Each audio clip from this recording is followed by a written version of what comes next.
Hello, and thanks so much for joining me. This is Teresa Litchfield. I'm going to just share a fun technique that I really enjoy, and that's watercoloring. I'm going to do this on some layering dies today.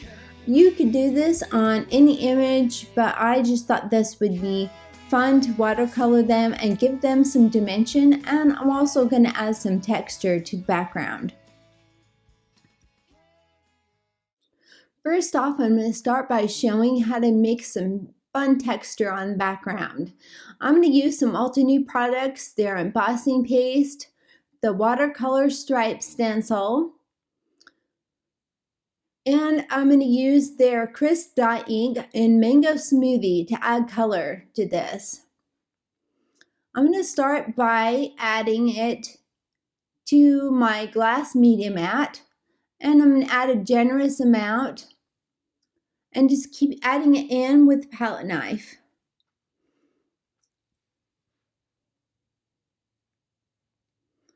I'll put the embossing paste on the glass media mat and just start bringing that color in and add more color as I need it.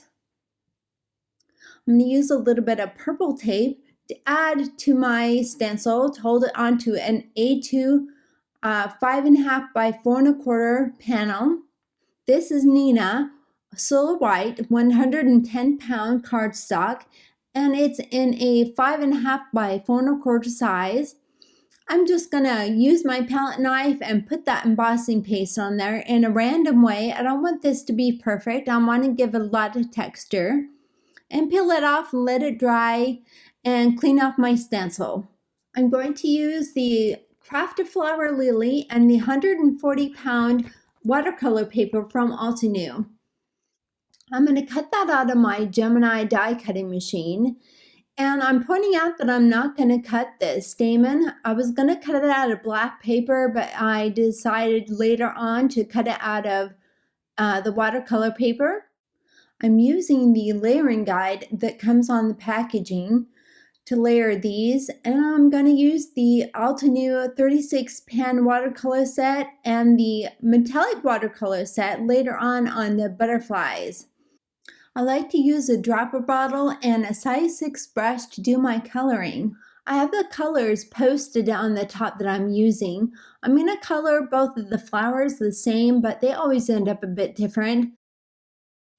I'm using the negative space that I die cut from to place my die cuts back in and color them. They're really great to do that with.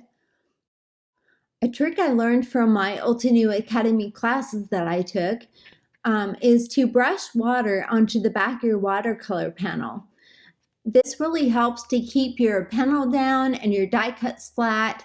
And then I put them onto a palette and let them dry or heat set them. When I'm watercoloring, I like to have 2 jars, one clean and one to clean my brushes with. And I like to lay clean water down on my project first, and then just add a light wash of color. Go on to the next one while it's drying and do the same. I'll come back to the original piece and lay down some more color and kind of build up the color with each layer. I'll keep coloring here, and I'll play some music if you'd like to continue watching the process.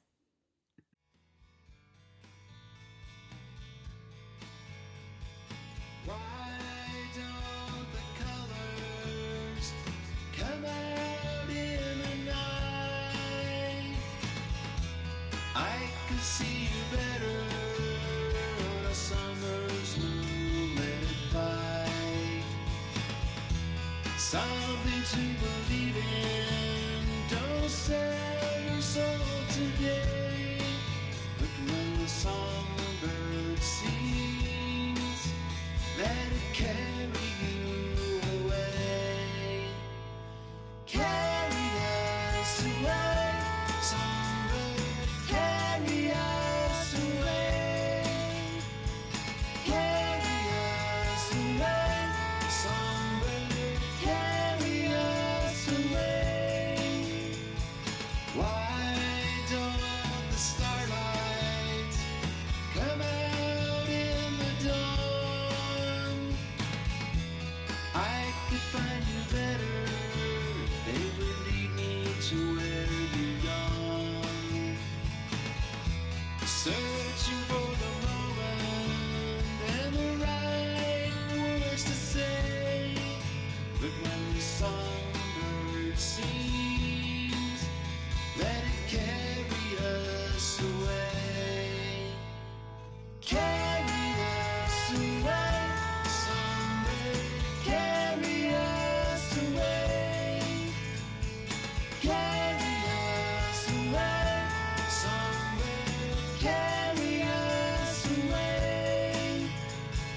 Listen to their voices, let the music take you there, to the places you've been dreaming, in a world of love to share.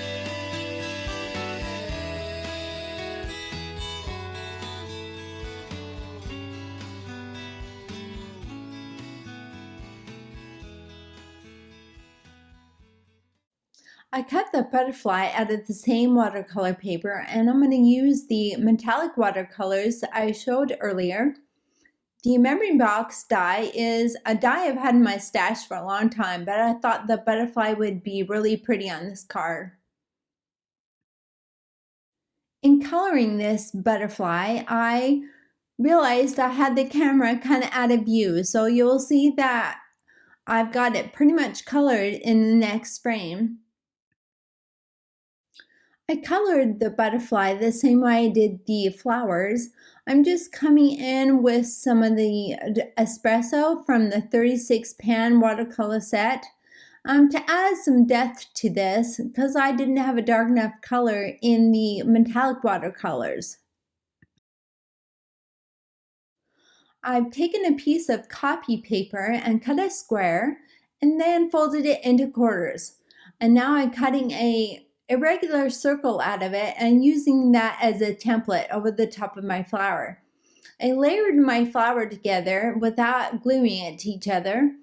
And then I'm just going to flick on some black to make it look more like pollen on it. And it's going to give more of a lifelike texture to the flower. I'm ready to put my flowers and leaves together now, and I'm going to put some foam tape between the first and second layer on the flowers, and then I'll glue the third and fourth layer to that. On the leaves, I'm going to put some foam adhesive in between the two layers to give all of them some dimension. The card is pretty much ready to be put together. I found a piece of cardstock in my stash that was pretty much the same color as the textured background. And now I'm just kind of placing the flowers and leaves on my card to get some good placement with them. For my sentiment, I'll use the Happy Birthday from Altenews Sincere Greetings stamp set, along with their antique gold pigment ink.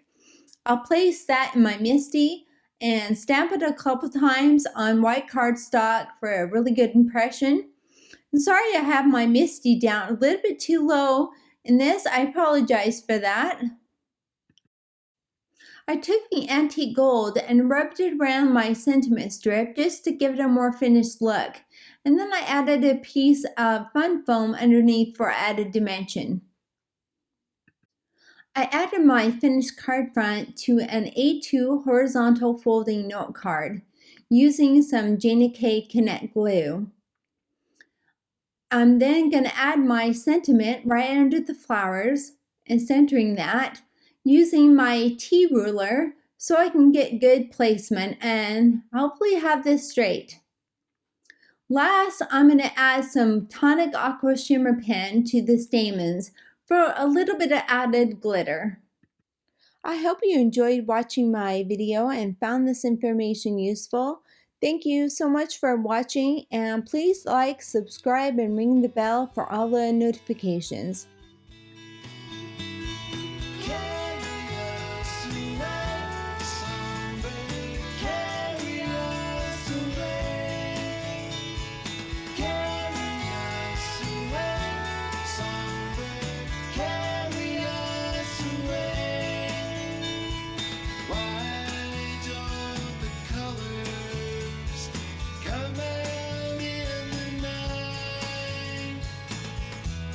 I could see you better on a summer's moonlit flight. When the songbird sings, let it carry us away. When the songbird sings, let it carry